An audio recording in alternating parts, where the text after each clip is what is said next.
Hello police.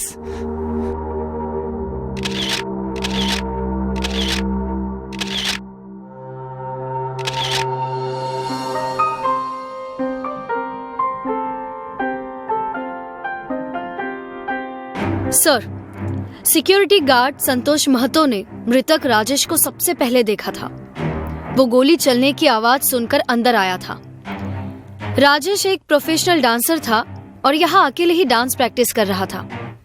किसी और के आने जाने की कोई एंट्री नहीं है सर। इंटरेस्टिंग। बॉडी पोस्टमार्टम के लिए भेजो, डिटेल्स आते ही शेयर करो। Yes sir.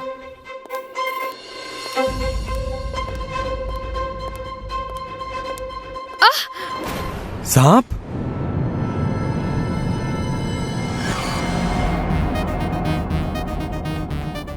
अरे वाह सर, आपने तो कमाल कर दिया। कैसे कर लेते हैं आप ये सब?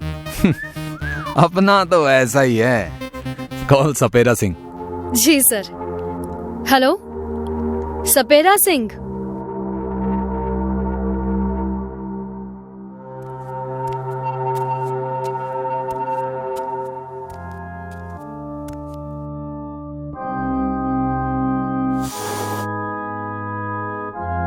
सर आप ऐसे सांप मत पकड़ा कीजिए, हमारे धंधे पर लात पड़ जाएगी। सर मजाक करने की आदत है। वैसे इस सांप से डरने की कोई जरूरत नहीं थी साहब। क्यों? तुम्हारे रिश्तेदार हैं इसलिए? रिश्तेदार नहीं सर, ये अपना ही बच्चा है। जहरीला नहीं है ये। तू तो यहाँ से बहुत दूर रहता है, फिर तेरा बच्चा यहाँ कैसे? और तुझे कैसे पता चला कि यही तेरा बच्चा है? सर, ये जरूर इच्छाधारी सांप होगा जो अपनी इच्छा शक्ति से कहीं भी आ जा सकता है। कामिनी, कंट्रोल योरसेल्फ। Sorry sir. तुम बोलो। साहब हमें इनकी धारियों से पता चल जाता है कि ये हमारा है कि नहीं। आगे बोलो। 2 दिन पहले एक लड़की से खरीद कर ले गई थी साहब, लेकिन ये यहाँ कैसे आ गया मुझे भी नहीं पता साहब। क्या नाम है लड़की का? कोमल साहब। ये उसका नंबर है साहब। हाय मिस कोमल। कौन हो तुम लोग और अंदर कैसे आए? दरवाजे से। Good answer. Thank you sir. पर तुम दोनों को अंदर आने किसने दिया? सिक्योरिटी गार्ड ने। Again good reply. Again thank you sir. Security, security. गले को इतनी टेंशन मत दीजिए मिस कोमल, जब तक हम अंदर हैं वो अंदर नहीं आएगा। मतलब? ये मेरी असिस्टेंट कामिनी और मैं इंस्पेक्टर राठौड़। कुछ पूछताछ करनी थी आपसे। राजेश वर्मा के बारे में क्या जानती हैं आप? He was my friend। कभी दोस्त था वो मेरा। क्यों? क्या हुआ? उसका मर्डर हो चुका है मिस कोमल। क्या? राजेश का मर्डर? नहीं, ये नहीं हो सकता। क्यों नहीं हो सकता? सांप तो तुमने छोड़ा था वहां उसे मारने के लिए, लेकिन मारा उसे गोली से। क्यों? नहीं इंस्पेक्टर, मैंने किसी को नहीं मारा। और कैसा सांप? कौन सा सांप? वही सांप जिसे तुमने सपेरा सिंह से खरीदा था। अब सीधे सीधे सब कुछ बक दो। अगर हम अपनी पर उतर आ गए तो 7 जन्मों के सारे सच बकने पड़ेंगे। राजेश और मैं एक ही डांस ग्रुप में थे। मैं उसे बहुत पसंद करती थी, शादी करना चाहती थी, लेकिन वो रश्मि से प्यार करता था। इसी बात को लेकर हम दोनों में झगड़ा हो गया और उसने हमारा ग्रुप छोड़ दिया और अकेले ही परफॉर्मेंस देने लगा। मुझे उसके इस एटीट्यूड पर बहुत गुस्सा आया था। 2 दिन बाद उसकी एक डांस परफॉर्मेंस थी। उसे खराब करने के लिए मैं उस पर मेंटल प्रेशर डालना चाहती थी, इसलिए बिना जहर वाला सांप उसे काटने के लिए प्रैक्टिस ऑडिटोरियम में छोड़ दिया था। जैसे मैंने बताया, सांप जहरीला नहीं था सर, इसलिए उससे मरने का सवाल ही नहीं आता। आप चाहे तो सपेरा सिंह से पूछ सकते हैं। अगर मैं कातिल होती सर, तो मैं सपेरा सिंह को अपने फोन से कॉल क्यों करती? और रही बात गोली से मारने की, तो सर मेरे पास तो पिस्तौल ही नहीं है और ना ही उसे अरेंज करने का कोई साधन। मैंने उसे नहीं मारा है सर, प्लीज बिलीव मी, मैंने उसे नहीं मारा।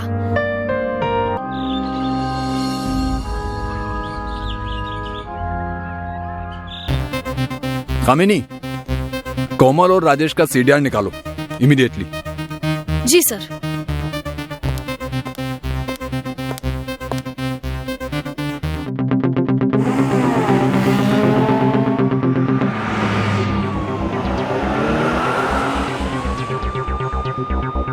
सर, कोमल और राजेश की सीडीआर देखी मैंने। उसे देखकर पता चलता है कि दोनों के बीच काफी टाइम से बात नहीं हुई है। कोमल ने राजेश की दूसरी गर्लफ्रेंड का नाम क्या बताया था? रश्मि। पटेल नगर रहती है, house number 12/36। Good work miss Kamini. Thank you sir. तो चलें 12/36 पटेल नगर।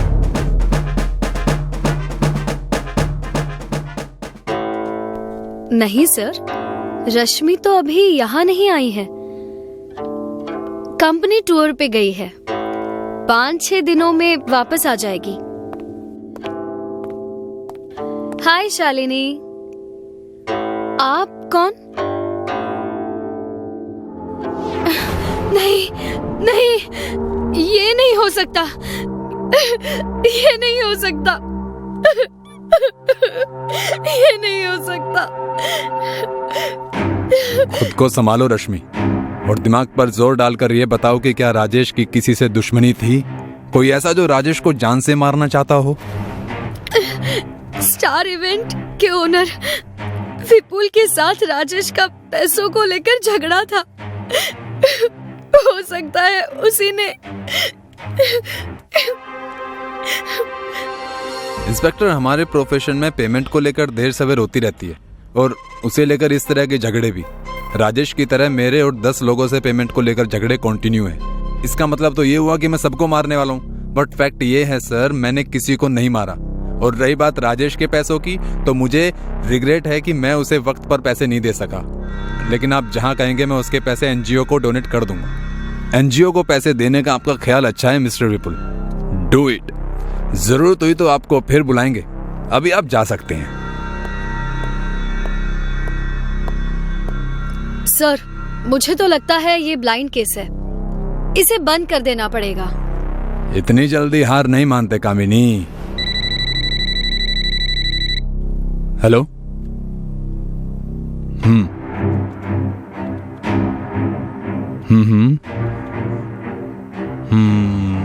ओके। कामिनी, राजेश की मौत 9mm पिस्तौल से हुई है। पता करो कि वो बुलेट किसके पिस्तौल से चली थी। Yes sir. दिल्ली पुलिस आपको अपने लाइसेंस और पिस्तौल को 5 दिन के लिए साउथ एक्स पुलिस स्टेशन में जमा करने की रिक्वेस्ट करती है। जिसने भी अपनी पिस्तौल सबमिट नहीं की, उसके अगेंस्ट सख्त कार्रवाई होगी। डन। इस शहर में करीब 30 लोगों के पास 9mm बोर की लाइसेंस्ड पिस्तौल है। जांच के बाद पता चला है कि जिस गोली से राजेश की मौत हुई है, वो अनिल शर्मा के पिस्तौल से चली थी। उसका घर सावित्री ऑडिटोरियम के पास में है। मैंने सीडीआर निकालने का ऑर्डर दे दिया है। Good, let's go.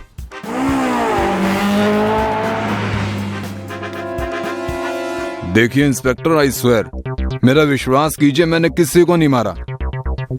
नहीं मारा तो तुम्हारी पिस्तौल की बुलेट राजेश की बॉडी में क्या कर रही थी? सर, मैं सच कह रहा हूँ, मुझे सच में नहीं पता कि ये सब कैसे हुआ, लेकिन मेरा इस केस से कोई लेना देना नहीं है। होगा भी कैसे सर, मैं तो मरने वालों को जानता तक नहीं। हेलो। हाँ बोलो दिलीप, तुमने अच्छे से चेक किया? ठीक है सर। कांस्टेबल दिलीप बोल रहा है कि उसने इनकी सीडीआर 2 बार चेक की है। इनकी और राजेश की आपस में कोई बातचीत नहीं है, लेकिन उसमें रश्मि का नंबर मिला है।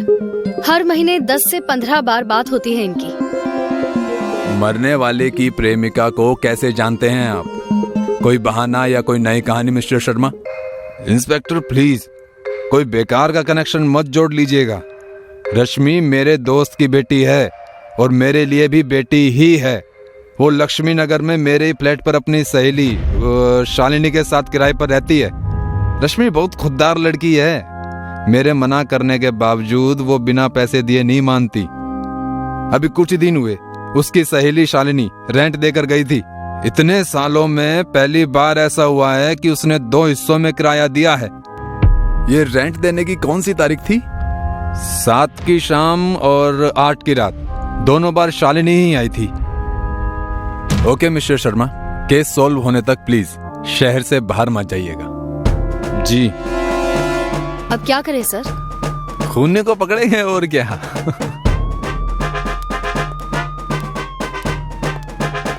जाने से पहले सच बताने की कष्ट करेंगी मिस शालिनी।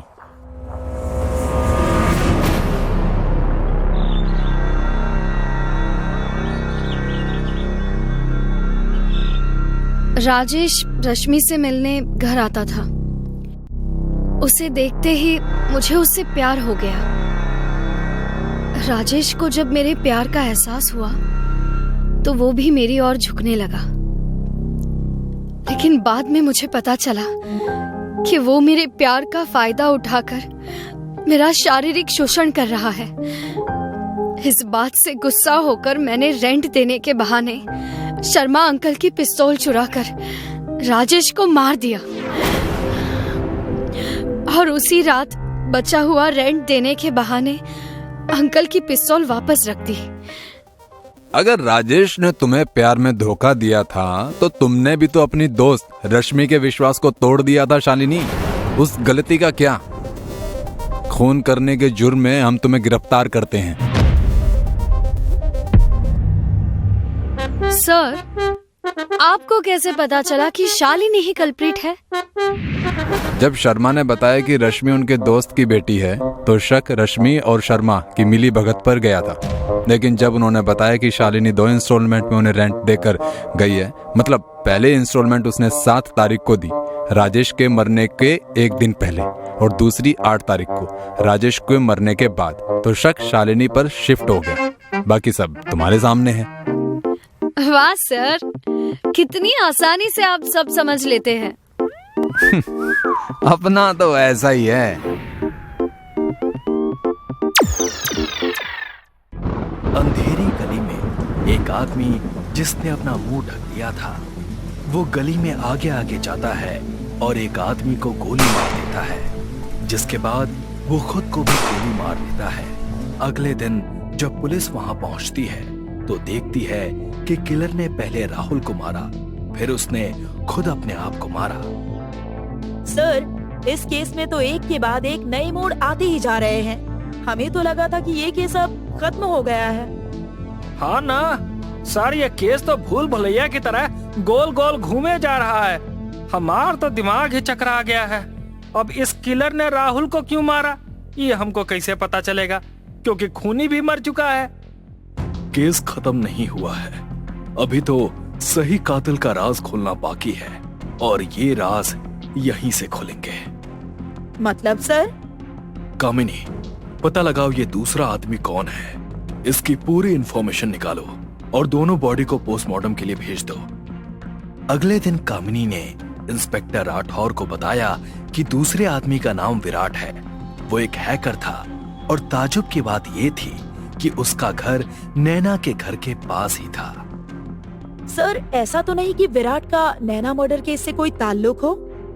सच का पता लगाकर गुनहगार को सजा देना ही हमारा काम है। इंस्पेक्टर राठौर और कामिनी विराट के फ्लैट में गए। वहां उन्हें विराट के कमरे में विराट का कुछ सामान, उसका कंप्यूटर और उसके हैकिंग से जुड़े काम की चीज मिली, और साथ ही एक लिफाफा मिला जिसमें नैना और विराट की कुछ अच्छी यादों की तस्वीरें थी, और साथ में एक चिट्ठी भी थी। चिट्ठी में लिखा था कि मेरा नाम विराट है, मैं एक अनाथ लड़का हूँ। जब मैं छोटा था मेरे माँ बाबा ने मुझे एक अनाथ आश्रम में छोड़ा था। मेरी परवरिश वहीं हुई। मेरा इस दुनिया में कोई नहीं था, अकेले अपनी जिंदगी जी रहा था। लेकिन एक दिन रास्ते पर मेरी मुलाकात नैना से हो गई। मार्केट में रास्ते से जाते समय उसके हाथ से ब्रेसलेट नीचे गिर गया था। मैंने उसे वो ब्रेसलेट दिया। ओह, थैंक यू सो मच। ये तो बहुत एक्सपेंसिव ब्रेसलेट है। वेलकम।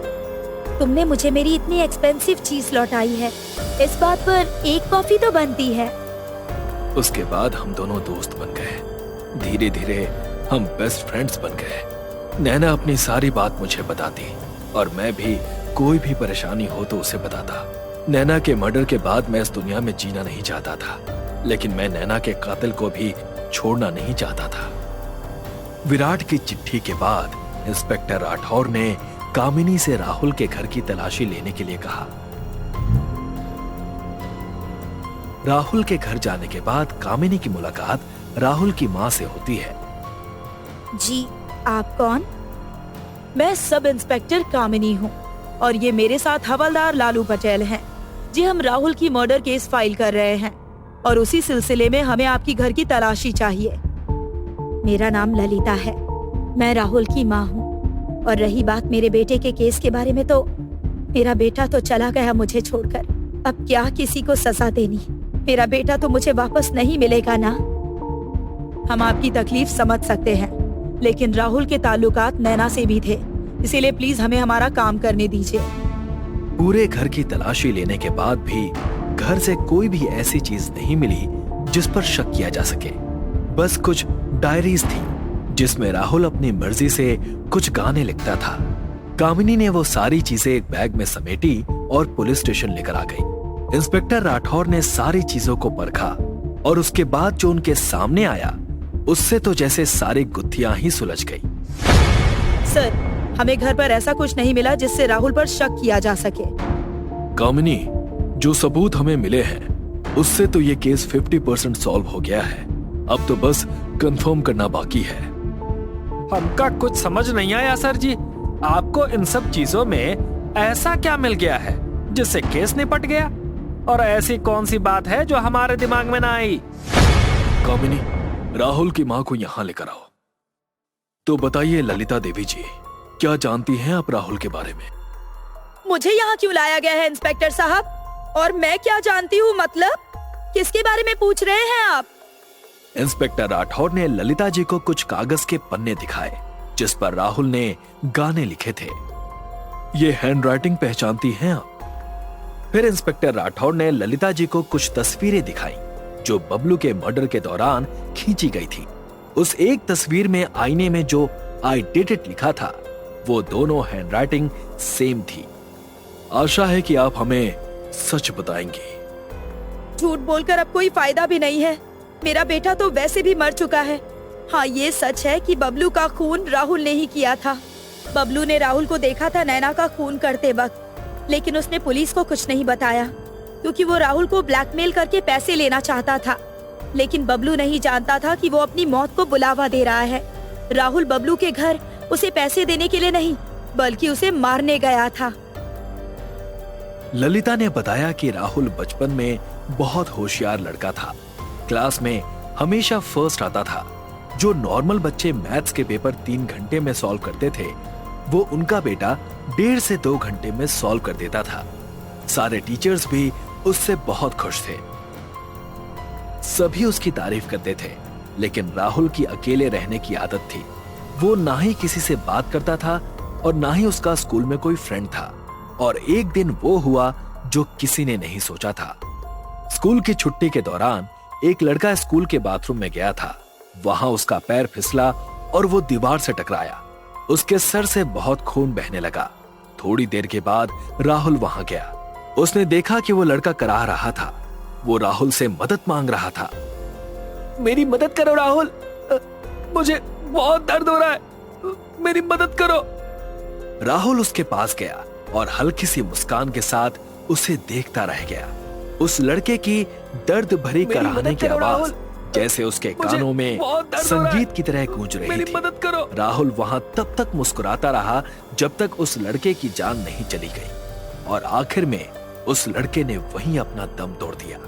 कुछ दिनों के बाद राहुल ने खुद से ये बात अपनी माँ को बताई।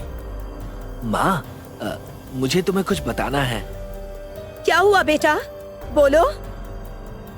माँ, कुछ दिन पहले जब एक लड़का हमारे स्कूल में मर गया था ना, वो मेरे सामने ही मरा था। जब मैं वॉशरूम गया तब वो लड़का दर्द से तड़प रहा था, मुझसे मदद मांग रहा था, लेकिन मुझे उसकी आवाज बहुत अच्छी लग रही थी। मैं बस आंख बंद करके उसकी आवाज सुन रहा था और थोड़ी देर बाद उसकी मौत हो गई। ये बात सुनकर ललिता के पैरों तले जमीन खिसक गई। उसे कुछ समझ में नहीं आ रहा था।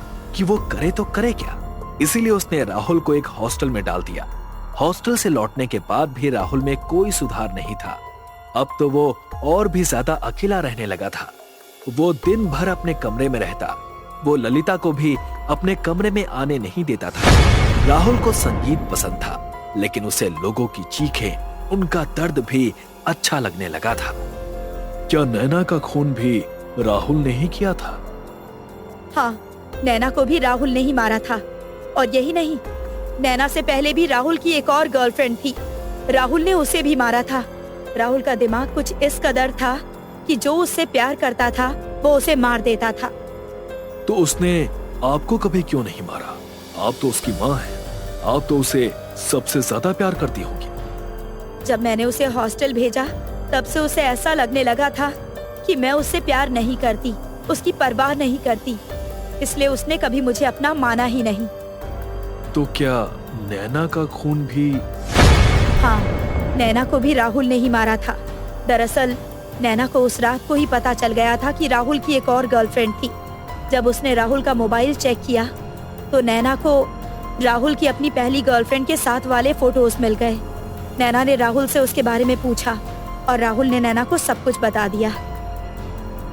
क्या तुमने अपनी गर्लफ्रेंड को मार डाला? और अब तुम सब कुछ जान गई हो तो तुम्हारा जिंदा रहना मेरे लिए खतरनाक हो सकता है। वैसे तो मैं तुम्हें अभी नहीं मारने वाला था, लेकिन चलो कोई बात नहीं, कल नहीं तो आज ही सही, अभी ही सही। और ऐसा कहकर उसने नैना का कत्ल कर दिया। घर आने के बाद उसके चेहरे पर सुकून था। ललिता जी को डाउट हो गया था कि कहीं ना कहीं कुछ तो गलत हुआ होगा। आपका बेटा इतना बड़ा अपराधी था, लेकिन आपने फिर भी उसका साथ दिया। जितना आपका बेटा गुनहगार है, उतनी ही गुनहगार आप भी हैं। इसके बाद इंस्पेक्टर राठौर ने ललिता का बयान लिया और अपने बेटे के खून में उसका साथ देने के जुर्म में उन्हें उम्र कैद की सजा सुनाई गई। वाह सर, आपका तो जवाब नहीं। आखिरकार आपने खूनी को भी पकड़ा और खूनी के खूनी को भी, और उसका साथ देने वाले को भी। हाँ सर, ये बात तो सच है। आप बहुत कमाल के हैं। अपना तो ऐसा ही है कामिनी। कोई भी मुजरिम राठौर की नजर से नहीं बच सकता, चाहे वो साइको ही क्यों ना हो। रात के कुछ 10 बजे एक गाड़ी घर के सामने रुकती है।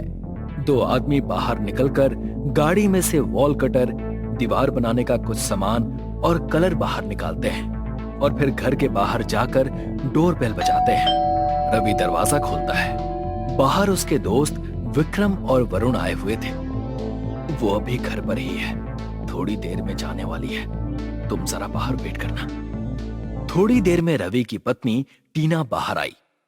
अच्छा रवि, आज नाइट शिफ्ट है तो मुझे आने में जरा देर हो जाएगी सुबह, ओके? टीना रवि को बाय बोलकर चली गई। टीना के जाते ही रवि ने विक्रम और वरुण को घर के अंदर बुला लिया। अरे तुम दोनों को पता कराना चाहिए था ना, अगर टीना तुम्हें देख लेती तो। अरे टेंशन क्यों लेते हो भाई, टीना भाभी के लिए हम अजनबी थोड़ी ना है, बना देते कोई बहाना। फिर विक्रम और वरुण रवि के घर में एक दीवार के पास गए और उसे टटोल कर देखा। फिर वॉल कटर मशीन से उस दीवार को बीच में छेद दिया और अंदर से एक सफेद रंग की पेटी निकाली और उसे खोला तो पूरी पेटी सोने के बिस्किट से भरी हुई थी। तीनों की आंखों में सोने को देखकर एक चमक सी आ गई। तभी तीनों ने एक दूसरे के ऊपर बंदूकें तानी। अगले दिन एक औरत ने इंस्पेक्टर कामिनी को कॉल किया। Hello, police station. हाँ बोलिए। मैम, आप प्लीज शांति नगर तुषार कॉलोनी में आ जाइए, यहाँ एक मर्डर हुआ है। कामिनी ने फौरन इंस्पेक्टर राठौर को बताया। दोनों जल्दी से शांति नगर में पहुंचे। अंदर जाते ही उन्होंने उस औरत से बात की। आपका नाम और बताइए कहाँ हुआ है मर्डर? मेरा नाम रमाबाई है और हमारे बगल वाले घर में मर्डर हुआ है। कामिनी और इंस्पेक्टर राठौर ने वहां जाकर देखा तो रवि की लाश पड़ी थी। आपको कब पता चला कि यहाँ मर्डर हुआ है? आप यहाँ क्या कर रही थी? मैडम जी, कल रात को मैं आराम से सो रही थी, तभी हमें ऐसा लगा कि जोरों से कोई चीज काटी जा रही हो और उसी से मेरी नींद खुल गई। ये पड़ोसी भी ना दिन भर क्या सोते रहते हैं, जो रात में ऐसी आवाज करके मेरी नींद बिगाड़ रहे हैं। थोड़ी देर में आवाज बंद हो जाती है। चलो शुक्र है, आवाज तो बंद हो गई, अब सो जाती हूँ। थोड़ी ही देर में एक गोली चलने की आवाज आई। वो औरत झट से अपने बिस्तर पर से उठी, लेकिन उसे समझ नहीं आया कि ये आवाज कैसी थी। क्या हो गया है इन लोगों को, इतनी अजीब अजीब आवाजें कर रहे हैं। कल सुबह इनकी अच्छे से खबर लेती हूँ। और जब मैं यहाँ आई और ये दरवाजा खटखटाया तो दरवाजा खुला हुआ था। मैं अंदर आई तो ये लाश यहाँ पड़ी थी। मैं सच कह रही हूँ, मैंने कुछ नहीं किया मैडम। मैं यहाँ बस उनसे झगड़ा करने आई थी कि रात को ऐसी आवाजें ना किया करें। आप घबराइए मत मैडम जी, आपने कुछ नहीं किया है तो आपको कुछ नहीं होगा। हम हमेशा सच का साथ देते हैं और गुनहगारों को सजा। आप बस हमारे साथ पुलिस स्टेशन चलिए और आपने जो भी बताया है वो वहाँ चलकर बताइए, ताकि हम सब कुछ रिकॉर्ड कर सके। जी मैडम जी। कामिनी और इंस्पेक्टर राठौर ने इन्वेस्टिगेशन टीम को बुलाया और इस मर्डर की सारी डिटेल निकालने के लिए कहा। साथ ही उन्हें रवि की बॉडी के पास उसका एक वॉलेट मिला, जिसमें कुछ पैसे, कॉइन्स और टीना की फोटो थी। इसके बाद पुलिस टीना को ढूंढने लगी। एक हफ्ते बाद टीना अलग ही रूप में साड़ी पहनकर पल्लवी के नाम से विक्रम के घर में उसकी बीवी बनकर। आज तो गजब लग रही हो। चलो भी, अब मुझे स्टेशन जाना है। अकेली चली जाओगे ना ठीक से? अरे हम चले जाएंगे ठीक से, आप टेंशन मत लीजिए। पल्लवी वहां से चली गई। कामिनी और इंस्पेक्टर राठौर ने वहां एक आदमी को टीना की फोटो दिखाई। वो आदमी बोला कि ये औरत यहीं रहती है, लेकिन पिछले 4-5 दिनों से थोड़ी अलग रहती है। थोड़ी ही देर में इंस्पेक्टर राठौर और कामिनी टीना को ढूंढते ढूंढते वहां आ गए। क्या टीना यहीं रहती है? टीना? कौन टीना? मैं किसी टीना को नहीं जानता। तभी कामिनी ने विक्रम के घर में टीना के साथ उसकी फोटो देखी। टीना को नहीं जानते तो उसके साथ तुम्हारा फोटो कैसे? ये टीना नहीं, मेरी पत्नी पल्लवी है। ये पल्लवी नहीं, टीना है, रवि की पत्नी। बताओ वो कहाँ है? मैडम, मेरी पत्नी अभी थोड़ी देर पहले ही अपने मायके भूरनपुर गई है। क्या तुम रवि को जानते हो? नहीं मैडम, मैं किसी रवि को नहीं जानता। कामिनी और लालू पटेल भूरनपुर गांव गए, लेकिन वहां टीना का कोई पता नहीं चला। सबने कहा कि टीना नाम की कोई लड़की यहाँ नहीं रहती। कामिनी और लालू पटेल वापस पुलिस स्टेशन आ गए। हमने पूरे भूरनपुर गांव में छानबीन की, लेकिन टीना को वहाँ कोई नहीं पहचानता। यहाँ तक कि वहाँ पल्लवी नाम की भी कोई औरत नहीं रहती। यानी विक्रम हमसे झूठ बोल रहा है कि टीना उसकी पत्नी है और वो रवि को नहीं जानता। सर, हमको तो लागत है ये टीना, पल्लवी, जो कोई भी है, वो लड़कों को फंसाकर उनसे पैसे लेती होगी। नहीं तो आज के जमाने में एक पति हैंडल नहीं हो पाता, दो कहां से होंगे। इसका पता तो विक्रम को पकड़ने के बाद ही चलेगा, लेकिन ये केस जितना सीधा दिख रहा है उतना है नहीं। जरूर कुछ तो गड़बड़ है। कामिनी, एक काम करो, विक्रम को पकड़ो मत, उस पर बस कड़ी नजर रखो। Okay sir. कामिनी और लालू पटेल ने विक्रम पर नजर रखी। विक्रम को कॉल आता है। कब और कहां आना है? एड्रेस तुम्हें एसएमएस कर दिया है। विक्रम उस एड्रेस पर अपनी गाड़ी लेकर निकला। कामिनी और लालू पटेल ने उसका पीछा किया और इंस्पेक्टर राठौर को कॉल करके अपनी लाइव लोकेशन भेज दी। इंस्पेक्टर राठौर जल्दी ही उस एड्रेस पर जाने के लिए निकले। वो एड्रेस एक अंडर कंस्ट्रक्शन बिल्डिंग का था, जिसका काम रोका गया था। उधर टीना को किसी ने कुर्सी से बांध रखा था। छोड़ दो मुझे मारकर तुम्हें कुछ नहीं मिलेगा, छोड़ दो। एक आदमी जिसका चेहरा कपड़े से ढका हुआ था। तुम्हें छोड़ना अब मेरे लिए खतरा बन गया है, इसीलिए तुम्हें मरना तो होगा। मुझे मारकर तुम्हें कुछ नहीं मिलेगा। छोड़ दो मुझे। तभी वहां विक्रम भी पहुंचा। वो आदमी टीना पर गोली चलाने ही वाला था कि पीछे से कामिनी ने उस पर गोली चलाई, जिससे उस आदमी के हाथ से बंदूक छूट गई। इंस्पेक्टर राठौड़ ने उस आदमी को पीछे से पकड़ा और उसके चेहरे का मास्क उतारा। वो वरुण था।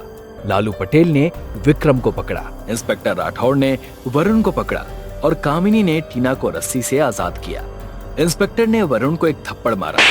विक्रम, लालू पटेल, वरुण, इंस्पेक्टर राठौर के बीच में हाथापाई हुई और आखिर में इंस्पेक्टर राठौर और कामिनी ने विक्रम और वरुण को हथकड़ी पहना ही दी। बताओ, क्यों किया ये सब? किसके कहने पर तुमने ये सब किया? सर, ये लोग किसी के लिए काम नहीं करते। ये लोग गोल्ड स्मगलिंग करते हैं और ना चाहते हुए भी मुझे भी इन दोनों ने इसमें घसीटा है। सर, इन लोगों ने मुझे ब्लैकमेल किया कि अगर मैं इनकी बात नहीं मानूंगी तो ये मेरे पति को मार डालेंगे। लेकिन तुम्हारे पति का नाम क्या है और इन लोगों ने इसे क्यों पकड़ा है? टीना ने बताया कि उसके पति का नाम रवि है। रवि, विक्रम और वरुण दोस्त हैं और वो गोल्ड की स्मगलिंग करते हैं। एक दिन टीना नाइट शिफ्ट खत्म करके वापस घर लौट रही थी, तभी रास्ते में उसे विक्रम मिल गया। अरे टीना, कहाँ जा रही हो? बस घर ही जा रही हूँ। अच्छा, तो चलो, मैं तुम्हें घर छोड़ देता हूँ। नहीं नहीं, मैं चली जाऊंगी। विक्रम के बार बार कहने पर टीना विक्रम के साथ गाड़ी में बैठ गई और विक्रम टीना को दूसरे रास्ते से घर से दूर ले गया और उसे धमकाया कि उसके पति रवि को उसने किडनैप किया है और अगर उसने उसका साथ नहीं दिया तो ये उसके पति को मार डालेगा। टीना, ये नहीं बताएंगे कि तुम्हारा पति कहाँ है, क्योंकि इन लोगों ने उन्हें पहले ही मार डाला है। नहीं, ये नहीं हो सकता। क्यों किया तुम लोगों ने ये सब? क्यों? अब तुम सच बताओगे या? नहीं सर, मैं बताता हूँ। विक्रम ने बताया कि उस दिन रात को जब वो रवि के घर पर गए तो टीना वहां से निकलने ही वाली थी। थोड़ी ही देर बाद वो वहां से चली गई और उन्होंने रवि के घर पर जाकर अपना काम किया, दीवार तोड़ी और वापस बना दी और उसके ऊपर एक फ्रेम भी लगा दी ताकि किसी को शक ना हो। सोने को देखकर सबके मन में लालच आ गया था, लेकिन रवि किसी को सोने का हिस्सा देना नहीं चाहता था। इस बात पर तीनों के बीच में कहासुनी हो गई और वरुण ने रवि को उसी रात मार डाला, लेकिन उसकी लाश का क्या करे ये उन्हें समझ में नहीं आ रहा था। दोनों बहुत डर गए थे, इसीलिए वो दोनों वहां से भाग निकले। मर्डर के बाद टीना को खून का पता ना चले, इसीलिए उसके घर पहुंचने से पहले ही विक्रम ने उसे पकड़ा और ब्लैकमेल किया और उसे उसके घर से दूर रखा। इसमें कहीं ना कहीं रवि की भी गलती है। गलत लोगों का साथ देने से अंजाम बुरा ही होगा। इंस्पेक्टर राठौर ने सबको गिरफ्तार कर लिया।